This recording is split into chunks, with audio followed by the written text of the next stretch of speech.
नमस्कार दोस्तों, स्वागत है आपका एक और रोमांचक और दिव्य कहानी में। आज हम बात करेंगे राम गमन पथ की, जो छत्तीसगढ़ के जांजगीर चांपा जिले में स्थित एक प्रसिद्ध धार्मिक स्थल है। शिवरी नारायण ये महानदी शिवनाथ और जोंक नदियों के त्रिवेणी संगम पर बसा है और रामायण काल से जुड़ा हुआ है, जहां भगवान राम ने शबरी के बेर खाए थे। इसे छत्तीसगढ़ की जगन्नाथपुरी भी कहा जाता है। यहाँ लक्ष्मी नारायण मंदिर मुख्य आकर्षण है। शिवरी नारायण मंदिर, जिसे शबरी नारायण या नर नारायण मंदिर भी कहा जाता है, छत्तीसगढ़ के जांजगीर चांपा जिले में महानदी, शिवनाथ और जोंक नदियों के त्रिवेणी संगम पर स्थित एक प्राचीन धार्मिक स्थल है। इसे छत्तीसगढ़ की जगन्नाथपुरी और गुप्त प्रयाग के नाम से भी जाना जाता है। पौराणिक महत्व: रामायण काल से जुड़ा यह स्थान भक्त शबरी की तपोभूमि माना जाता है। मान्यता है कि वनवास के दौरान भगवान राम और लक्ष्मण यहाँ आए थे, जहाँ शबरी ने उन्हें चक्कर, जूठे बेर खिलाए थे।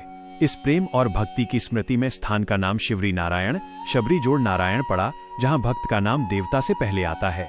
स्कंद पुराण और अन्य ग्रंथों में इसका वर्णन मिलता है तथा हर युग में इसका अलग नाम रहा। सतयुग में बैकुंठपुर, त्रेता युग में रामपुर, द्वापर में विष्णुपुर और कलियुग में शिवरी नारायण। ऐतिहासिक निर्माण: वर्तमान लक्ष्मी नारायण मंदिर का निर्माण 11वीं शताब्दी में हैहय वंश, कलचुरी राजवंश की शाखा के राजाओं द्वारा करवाया गया था। ये वैष्णव शैली की उत्कृष्ट स्थापत्य कला का उदाहरण है, जिसमें जटिल नक्काशी और मूर्तियां हैं। कुछ मान्यताओं में इसे शबर राजा शबरी के पिता से भी जोड़ा जाता है, लेकिन पुरातात्विक प्रमाण कलचुरी काल के हैं। मंदिर परिसर में चंद्रचूड़ेश्वर शिव मंदिर सहित कई प्राचीन संरचनाएं हैं। वर्तमान स्थिति: यह राम वन गमन पर्यटन परिपथ का महत्वपूर्ण हिस्सा है, जहां छत्तीसगढ़ सरकार ने विकास कार्य किए हैं। हर साल माघ पूर्णिमा पर बड़ा मेला लगता है और मान्यता है कि इस दिन जगन्नाथपुरी के भगवान यहाँ आते हैं। कुछ कथाओं में इसे जगन्नाथ का मूल स्थान भी माना जाता है। अक्षय वट का महत्व: रामायण के अनुसार वनवास के दौरान भगवान राम और लक्ष्मण यहाँ पहुंचे थे, जहां माता शबरी ने उन्हें मीठे बेर खिलाए थे। मान्यता है कि शबरी ने इसी पेड़ की पत्तियों से दोना पत्तल बनाकर बेर रखे और राम को खिलाए। इस पेड़ की सबसे खास बात यह है कि इसकी सभी पत्तियां दोने या कटोरी के आकार की होती हैं, जो प्राकृतिक रूप से मुड़ी हुई होती हैं। यह पेड़ बरगद वट वृक्ष की एक विशेष प्रजाति है, जिसे वैज्ञानिक नाम फाइकस कृष्णाए, कृष्ण फिग या कृष्ण का बटरकप भी कहा जाता है।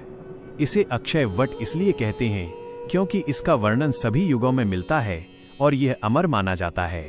यह पेड़ शिवरी नारायण मंदिर परिसर में स्थित है और श्रद्धालु इसे देखकर भाव विभोर हो जाते हैं।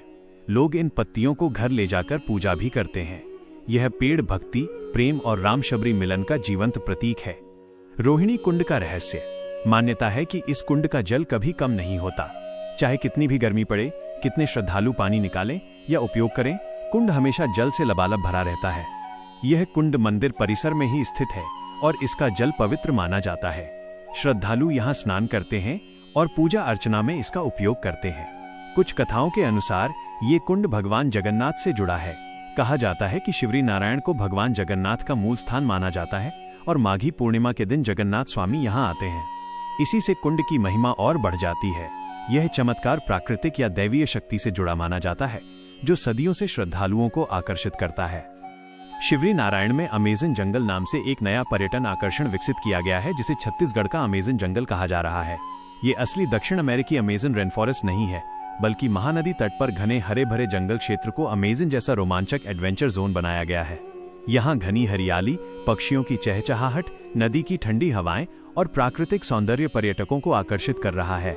2025 में महानदी बैराज पूरा होने के बाद श्री राम जलमार्ग बोटिंग के साथ ये अमेजन जंगल एडवेंचर जोन भी लोकप्रिय हो गया है। यह एक छिपा हुआ हिडन स्थान है, जहां नौका विहार और जंगल की सैर का मजा लिया जा सकता है। जय शिवरी नारायण। अगर आपको ये कहानी पसंद आई तो लाइक करें, कमेंट में अपने विचार बताएं और इस वीडियो को अपने दोस्तों और परिवार के साथ शेयर करें। हमारे चैनल को सब्सक्राइब करना न भूलें और बेल आइकन दबाएं ताकि आपको हमारी हर नई वीडियो की सूचना मिले। जय श्री राम।